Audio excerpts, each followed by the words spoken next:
La primera semana del año dejó mucho que desear, donde los bonos soberanos en dólares siguen corrigiendo sus precios, y el riesgo país aumentó 13 puntos básicos para cerrar en los 1.385 puntos. Siendo más específicos, los títulos soberanos en dólares de ley extranjera cerraron con caídas semanales del 1,5% en promedio, con variedades ubicándose en torno al 39,5% y rendimientos que van desde el 15 al 16,6%. De este grupo de bonos, el GD35 fue el de peor performance, con una caída semanal del 1,7%. Entre los títulos de ley local se vieron caídas promedio del 3,6% en la semana, llegando a paridades promedio del 37,7% y rendimientos que se ubican entre el 14,7% y 17,1%. De esta forma, el spread por legislación es apenas del 1%.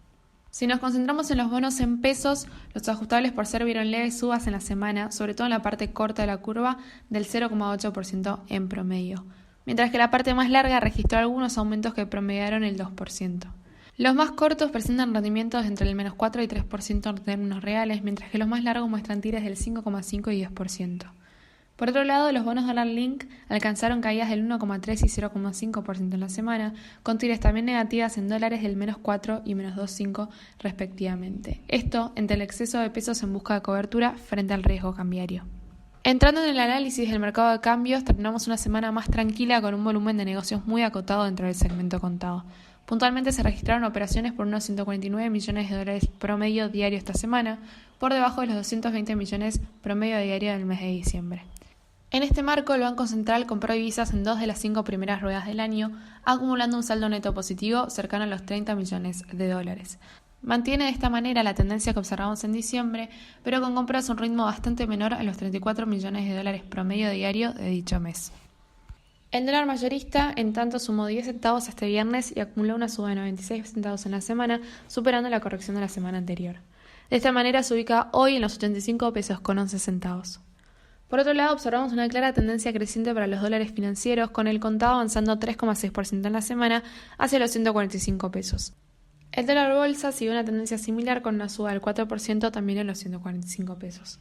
En este marco, la brecha sumó algunos puntos y se ubicó más cerca del 70 y 71% esta semana. Como veníamos mencionando, es importante monitorear la dinámica cambiaria en las próximas semanas, entendiendo que la baja de la brecha en diciembre tuvo que ver en gran parte con la estacionalidad de la demanda de pesos. No se descartan mayores tensiones cambiarias a futuro, lo que preocupa al mercado en un marco de reservas limitadas. Mientras tanto, el Banco Central dispuso una nueva medida esta semana que afecta esta vez a importadores de algunos bienes finales y de bienes de lujo. Para acceder al mercado oficial y cancelar sus pagos, los importadores deben antes obtener financiamiento. Además, se fijó un plazo para acceder al mercado de 90 días para los productos finales y de 13 a 65 días en el caso de los bienes suntuarios. En el plano de la renta variable, el índice de S&P Merval cierra la semana en los 51.816 puntos, con una caída del 1,25% en el día de hoy y cerrando la semana con una alza del 1,1%. En este marco, el papel con mayor crecimiento en la semana fue TXAR con una suba del 19,35%, seguido por Aluar, Cresud y Cepu con subas del 13, 6 y 2% respectivamente. En sentido contrario, los papeles que más cayeron fueron Cablevisión, Loma, Banco Francés, Enor y Superville, con rojos de entre un 7 y un 4%.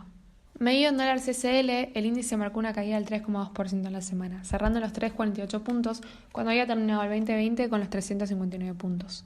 Entre los ADRs y las empresas argentinas que cotizan en Nueva York se destacó Meli con una alza del 7,6% en el día, esto después de una exitosa colocación de deuda por 1.100 millones de dólares, con dos bonos a 5 y 10 años con respectivas tasas del 2,37 y 3,15%. Por otro lado, también se destacó el alza de Bioceres, que en el día aumentó en su precio un 4,8%.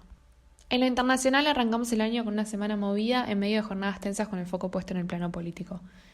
Sin embargo, los principales índices de Wall Street no se vieron afectados por el caos causado por los manifestantes que irrumpieron en el Capitolio en el inicio del recuento de votos del colegio electoral. Los mercados globales pasaron por alto los disturbios en el Congreso e incluso llegaron a tocar nuevos máximos históricos. El Nasdaq cruzó los 13.000 puntos por primera vez en su historia. Esto después de que las elecciones en Georgia dejaron un Senado con 50 bancas para cada partido, pero con el voto para desempatar en manos de la vicepresidenta electa Kamala Harris. De esta manera, el Partido Demócrata logró finalmente ocupar el sillón de la Casa Blanca y obtener el control de ambas cámaras. El optimismo del mercado crece medio de la expectativa de mayores estímulos bajo la nueva administración demócrata. En este sentido, el S&P tuvo una variación positiva con respecto a la semana pasada del 1,8% hacia los 3.823 puntos. El Nasdaq, por su parte, subió por encima del 3% de los 13.200 unidades.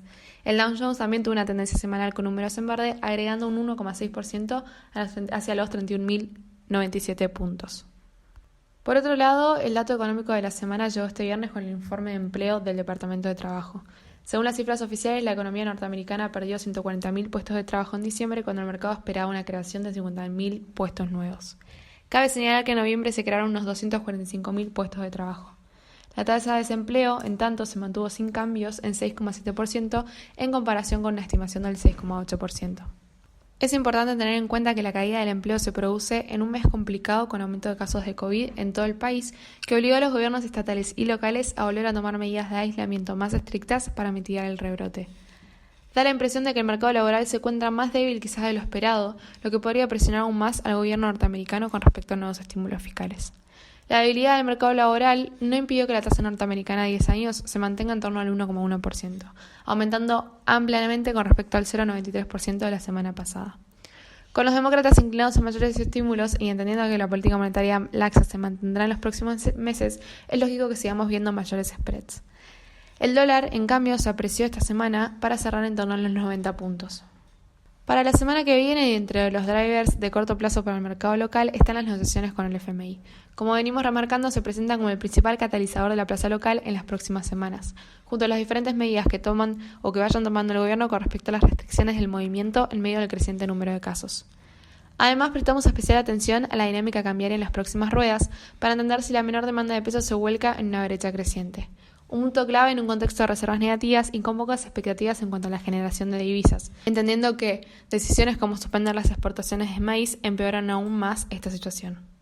Por otro lado, la semana que viene contaremos con la primera licitación del Tesoro del 2021, según el cronograma del Ministerio de Economía, será el próximo 14 de enero, cuyas condiciones conoceremos probablemente en los próximos días.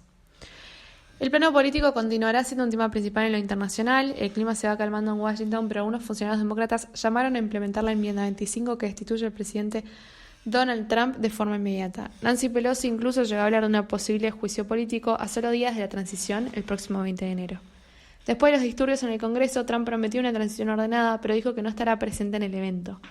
En cuanto a la agenda económica, el flujo de datos se centrará en las ventas minoristas, en la confianza del consumidor y en la inflación que se espera se ubique en el 1,2% interanual.